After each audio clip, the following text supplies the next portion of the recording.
사랑하는 은행고등학교 1학년 1반부터 5반까지 한국사를 공부하는 친구들, 안녕하세요. 반갑습니다. 송쌤입니다. 팽하 안녕. 선생님 요즘 펭수에 겁나 빠져있어요. 펭수 너무 좋아. 팽하 미안. 자, 오늘은 15강 필기노트입니다. 문화수호 운동인데요. 당시 우리가 사회주의, 민족주의 이런 국내적인 운동도 있었고 외적으로는 무장투쟁을 열심히 했는데 그런 것뿐만 아니라 우리 문화, 우리 말, 우리 역사와 같은 우리 문화를 지키기 위한 정말 많은 노력들도 끊임없이 있었다는 걸 기억하기 위해서 오늘 이 15번 강의를 준비했습니다. 자, 그러면 요 시기는요. 우리가 공부를 할 때 말과 역사 부분을 좀 간단하게 이 부분을 중점적으로 볼 거거든요. 물론 다른 분야에서도 문화수호 운동은 있었어요. 우리가 지난 시간에 공부했었던 종교 운동도 사실은 문화수호 운동에 들어갈 수 있습니다. 자, 그럼에도 불구하고 우리가 말과 역사만 이렇게 따로 우리가 집중적으로 공부하는 이유는 일본이 가장 없애고 싶어 했던 게 바로 우리말과 우리 역사거든. 그래서 30년대 때에 한국 신민화 정책을 하면서 창씨 개명을 하게 됐잖아요. 그리고 40년대에는 조선어를 아예 금지시켰었죠, 사용을. 그런 것처럼 말이라는 거에 주는 그 단결력과 힘을 경계했던 겁니다.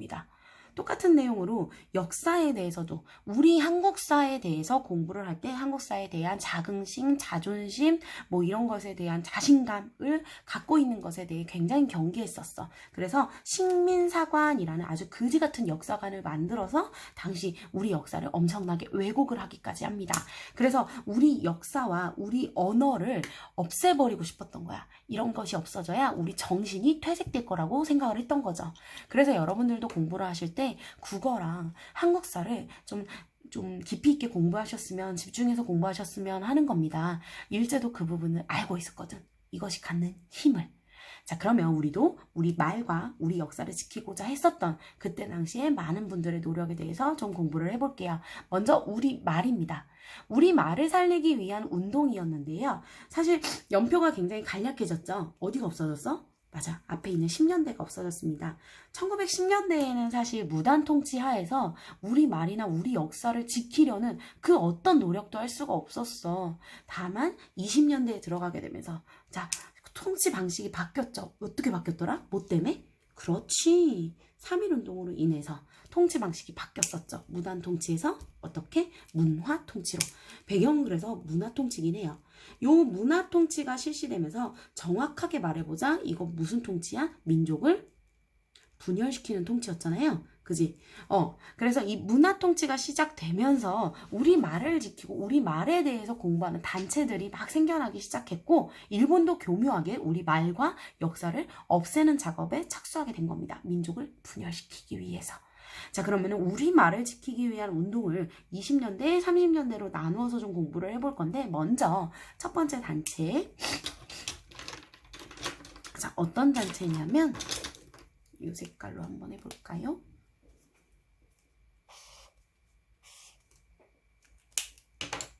조선어 연구회라는 단체입니다.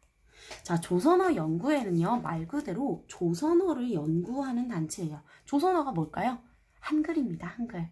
그래서 우리가 사실 조선시대까지만 해도 한글을 언문이라 그래서 사실은 좀 얕잡아 보던 게 있었잖아요. 그런데 이 한글을 우리가 더 지켜내고 한글이 갖고 있는 우리 민족 고유의 그 특징을 살리기 위해서 조선어를 연구하는 단체가 생긴 겁니다. 그리고 공부하다 보니까 와, 이렇게 조선어처럼 과학적인 언문이 없는 거지. 언어가 없는 거지. 그래서 한글날이라는 걸 처음으로 제정했던 게 바로 조선어 연구회예요. 정확하게 그 당시 이름으로는 각야날입니다. 그래서 한글날의 시초인 각야날을 제정했던 단체고요. 기관지로는 한글이라는 기관지를 운영하기도 했었죠. 이 조선어 연구회를 그대로 계승했던 단체가 30년대에 바로 조선어 학회예요. 자, 조선어 학회는요, 사실 이 정말 수많은 일을 했었던 단체인데요. 요 조선어 연구회와 조선어 학회를 이끌었었던 분들 중에 주시경 선생님과 같은 분들이 있었다는 거 좀 기억해 두셨으면 좋겠어요. 이거는 우리 수업 시간에 다시 한번 얘기해 볼게요. 자, 어쨌든 조선어 학회가 있었던 활동 중에서 한글 맞춤법 통일안을 만들기도 했었고요. 우리가 지금 쓰고 있는 이 맞춤법, 표준어, 이런 통일안을 마련하기도 했었고, 표준어나 외래어 표기법 같은 경우도 제정을 했었습니다. 그리고 이러한 내용들을 다 정리해서 우리말에 대한 사전, 최초의 우리말 사전인 우리말 큰 사전을 편찬하려고 했었습니다만, 시도하기만 했고 편찬 자체는 성공하지 못했습니다. 왜 그랬냐면 당시 조선어 학회 사건이라는 사건이 일어나서인데요. 일본이 우리말 큰 사전을 우리가 만드는 것을 알고 뒤에서 조사를 한 거야. 근데 이미 이때는 40년대야 얘들아. 그래서 한참 무리한 전쟁이 무르익을 때였기 때문에 조선어 같은 거를 아예 연구도 당연히 못했지. 조선어를 쓰는 것도 못했으니까. 그래서 분명히 이 학회가 문제가 있는데 뭔가를 하고 있는데 알려지지 않아가지고 지금 계속 뒤를 파다 보니까 얘네들이 이 사전을 만든다는 걸 알게 됩니다. 요 이야기는 선생님이 수업 시간에 한번 들려드릴게요. 그래서 결국 조선어 학회에 이제 있었던 사람들이 단순히 정말 이 사전을 만들었다는 이유 하나만으로 오진 고문을 당하고 잡혀 들어가고 하게 되면서 결국 학회가 이제 없어지게 되죠. 해산되게 됩니다. 그러면서 이게 1942년인데 40년 다 아시겠죠? 그래서 이때 해산이 되면서 실패로 돌아가게 돼요. 우리말 큰 사전은 나중에 해방 이후에 편찬이 되게 됩니다. 현대사 들어가서 다시 한번 이야기를 할게요. 자, 그러면 여기까지가 우리 언어에 대한 이야기였습니다. 간단하지만 자세하게 좀 집중적으로 공부를 해봤어요. 자, 그 다음 역사입니다. 한국사 연구이죠. 자, 한국사 연구도 20년대와 30년대로 나누어서 볼 건데요. 그 전에 일본이 우리 역사를 없애기 위해서 만들어낸 그지 같은 역사관, 식민사관에 대해서 간단하게만 좀 살펴볼게. 자, 말 그대로 식민사관이야, 얘들아. 식민사관. 식민지 조선에 대한 역사관이란 뜻인데요. 말만 들어도 되게 부정적으로 보이죠.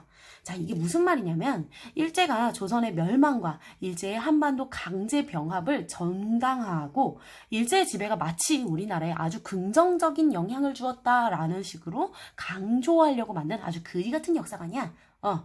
자, 이런 게 바로 식민사관인데 그지 같죠, 정말. 근데 대표적인 이론으로는 타율성론이라 그래서 우리나라는 외세, 그러니까 중국이나 일본의 영향을 받아서 역사가 발전됐지 자기들 스스로 역사를 발전시키지는 못했던 나라다. 아주 타율적인 나라다라는 주장이에요. 되게 그지 같죠? 한국사의 전개 과정 자체가 막 원나라, 막 중국, 뭐 이런 대륙 아니면은 그 일본과 같은 해양 세력 이런 간섭과 지배를 받을 수밖에 없는 운명이 있다는 거야. 우리는 반도라 가지고. 이게 얼마나 그지 같은 말이에요? 그지? 진짜 그지 같죠? 자, 그리고 정체성론이라 그래서요. 그 정체성을 갖는다 이 얘기가 아니라 정체되어 있다는 얘기야. 그러니까 우리나라가 고려 조선으로 이어진 왕조 교체에도 불구하고 역사가 발전되지 못하고 있다는 얘기예요. 그래서 일본과 같은 그 봉건사회 단계에 이르지 못했고 개항 이전까지 거의 고대 일본의 수준밖에 정체되지 않았다. 그러니까 정체되었다. 머물렀다. 역사가 발전되지 못했다. 니네는 아주 빠가야로 이 얘기인 거예요. 웃기죠? 자, 갑갑합니다. 우리가 왜구라고 불렀던 걔네들인데, 그죠? 깝깝하죠? 자, 그래서 우리는 머물러 있다 이거예요. 정체되어 있다. 자, 마지막으로 당파성론인데요. 당파성론은요, 말 그대로 당파를 이루어서 맨날 싸우는 역사라는 거예요. 너희들은 맨날 팀 나눠서 싸우기만 하고 서로 갈라서 싸우기만 하지 아주 하나로 단결하는 걸 본 적이 없어. 뭐 이런 얘기입니다. 말도 안 되는 거지. 이거 어거지입니다. 진짜 왜곡이죠. 네. 왜곡입니다. 이 왜곡을 하기 위해서 만들었던 단체가 무슨 단체냐면 조선사 편수회라는 단체고요. 말 그대로 조선사를 편수하기 위해 만든 단체라는 뜻으로 조선사라는 책을 쓴 거야. 이 조선사라는 책에 타율성론, 정체성론, 단파성론이 그대로 들어가 있고요. 식민사관의 정말 그 종합 이라고 보면 되겠죠. 종합 서적이라고 보면 되겠습니다. 그래서 어쨌든 이 조선사 편수회를 만들어서 식민사관을 널리 퍼뜨리려고 했었고요. 실제로 20년대, 30년대 때 우리나라에도 좀 이게 널리 퍼지면서 당시 지식인들 중에서 이런 식민사관에 좀 경도돼서 그래 우리는 발전하지 못했어. 우린 일본에게 지배를 받아 마땅해. 이런 말도 안 되는 패배의식을 이제 만들어내는 나쁜 분열된 친일파들도 있었습니다. 자, 어찌되었든 그렇다면 이런 말도 안 되는 식민사관에 우리가 당하고만 있어서는 안 되겠죠. 이를 비판하면서 한국사를 연구했던 많은 정말 감사한 분들이 계시니 그 얘기를 좀 해볼게요. 자, 먼저 첫 번째 민족주의라는 이념을 우리가 지난 시간에 공부했던 민족주의라는 이념에 의거해서 역사를 연구했던 분들입니다. 자, 첫 번째로 신채호 선생님이고요. 그리고 박은식 선생님을 좀 기억해 주시면 돼요. 정확하게 말하면 사실은 민족주의 사학이라고 부르는데 요 민족주의는 사실 우리가 지난 시간에 공부했었던 그 민족주의랑은 약간 결이 달라요. 그래서 이분들은 그 민족주의 이념을 의해서 이제 역사를 공부하셨던 분들이라고 보긴 좀 뭐하고요.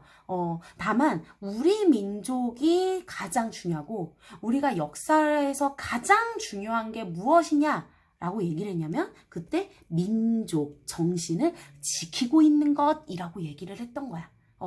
그래서 우리가 지난 시간에 공부했었던 민족주의, 민족의 독립을 위해서는 교육이 중요하고 회사가 중요하고 이렇게 말했던 분들이 아니라요. 이분들은 사실 신채호 선생님 같은 경우는 무정부주의자에 더 가까워요. 사회주의에 더 많이 공부했던 분이고요. 박은식 선생님이야 그럴 수 있는데 자 그래서 그런 이념과 정치 이념과는 좀 달리 우리 민족을 지키고 있는 민족 정신을 지키고 있는 것이 우리 민족의 역사를 지키기 위해 가장 중요한 것이다 라고 말했던 분들을 민족주의 사학자들이라고 얘기를 합니다.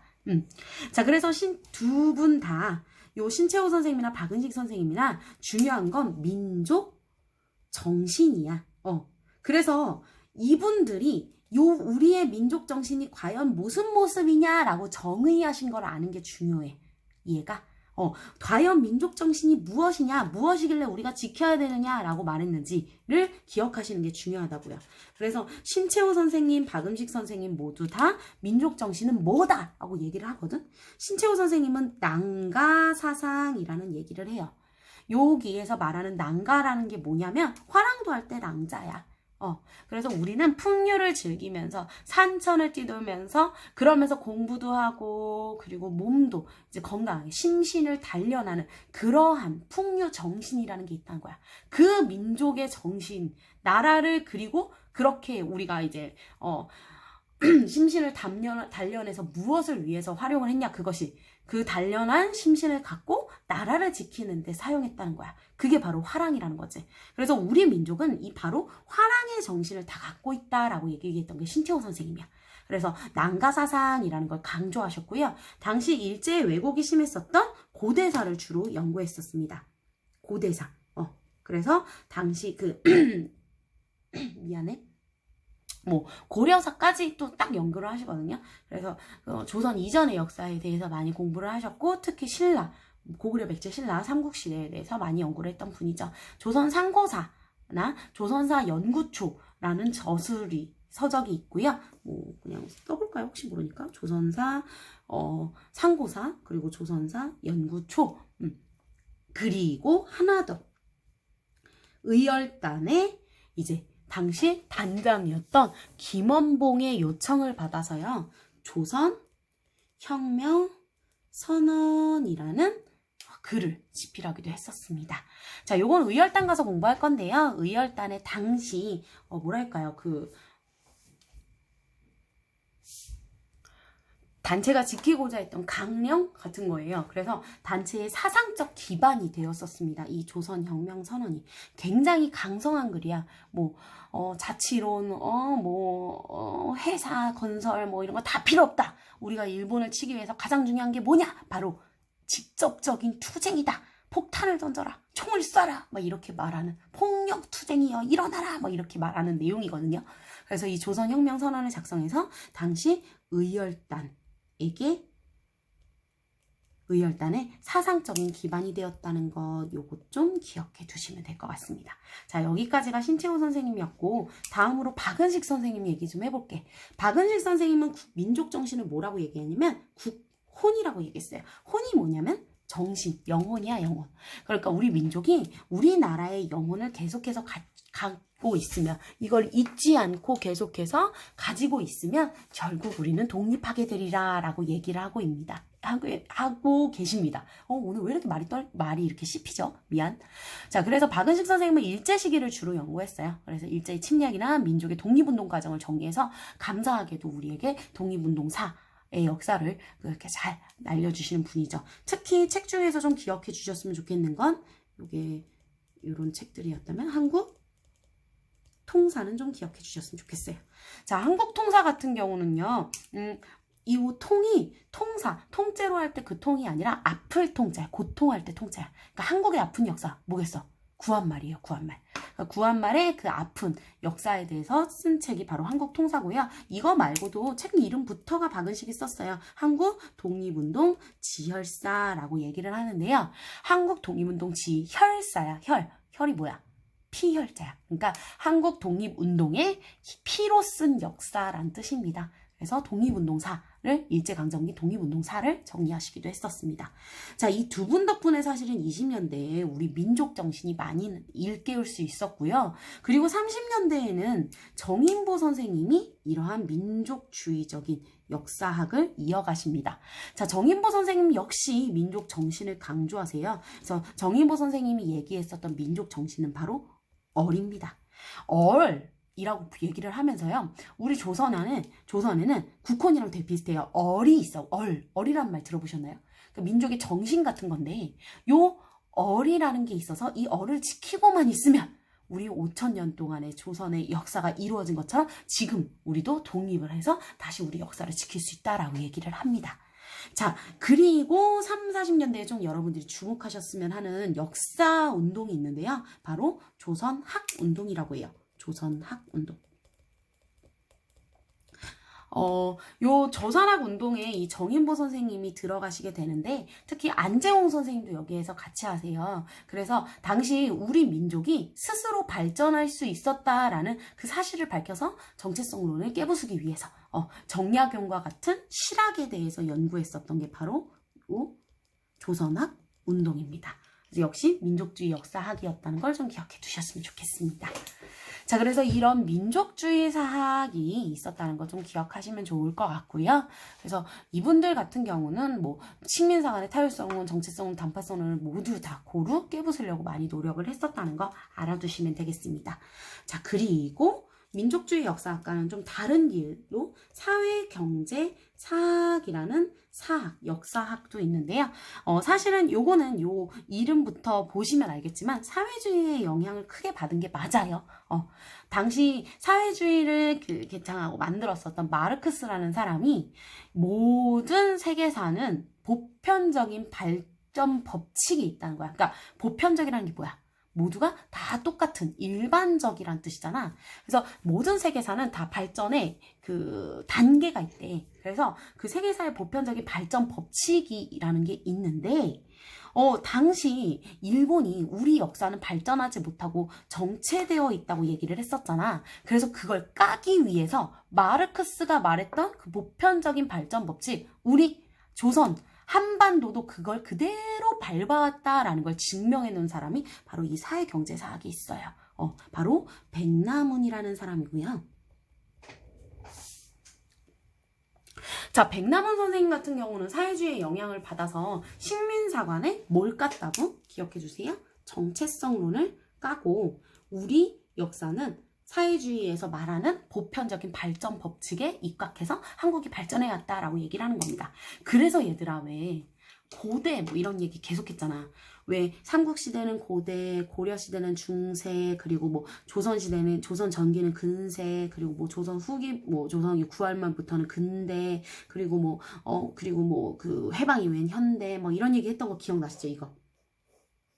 요 틀이 바로 마르크스가 만든 거예요. 고대, 중세, 근대 이렇게 만든 게 마르크스야. 그래서 마르크스의 요 이념 자체를 우리 역사에 이렇게 갖다가 연결한 사람이 바로 백남훈 선생님인 거야. 그래서 삼국시대는 고대, 고려시대는 중세 이렇게 만든 게 백남훈 선생님이에요. 그래서 요게 식민사관의 정체성론을 아주 대놓고 깨부쉈었다는 거 좀 기억해 두시면 좋을 것 같고요. 책 이름도 딱 백남훈 선생님이 쓴 것 같아요. 조선 사회 경제 사라는 책입니다. 그래서 이런 책을 저술하시기도 했다는 거 기억해 두시면 되겠습니다. 자, 마지막으로 진단학회라고 쓰는데 헐, 미안해. 진단학회 여기다 쓰는 거 아니야? 얘들아 미안해. 진단학회 여기 쓰는 거 아니야? 자, 여기에다가 뭘 쓰시는 거냐면 실증사학이라는 역사학도 있었다는 거 기억해 두시면 돼요. 실증사학은 이름부터 보시면 아시겠죠? 실제로 증명해내야 된다는 뜻이에요. 다시. 그래서 결국에는 이건 뭐냐면 객관적인 사실을 정확하게 연구를 해야지 그 역사가 가치 있다라고 말한 사람들입니다. 그래서 문헌고증. 그래서 그 책을 읽더라도 그 책이 함의하는 뜻, 뭐 여기에 왜곡이 반영되어 있을 수 있었다는 거 이런 걸 다 배제하고 역사적인 사실을 강조하는 애들이고요. 대표적으로 이병도 선생님이나 손진태 선생님이 중심이 됐었습니다. 그래서 진단학회라는 단체가 활동했다는 거 좀 기억해 두시면 될 것 같아요. 이 진단학회가 사실은 해방 후에 우리 역사를 조금 주도하게 되는 경향이 있어요. 그래서 우리가 조금 자세하게 알아보는 편이고요. 사실은 당시 민족문화 수호운동에 크게 기여한 바는 좀 다른 역사학에 비해서는 좀 부족하긴 합니다. 그거는 저희 수업 시간에 다시 한번 얘기해 볼게요. 자, 여기까지가 15번 학습지 문화 수호운동에 대한 이야기였습니다. 자, 들으시느라고 너무 고생 많으셨고요. 우리 말과 우리 역사를 지키기 위한 많은 노력들 잊지 않고 기억해 주셨으면 좋겠습니다. 수업 시간에 만나요. 안녕!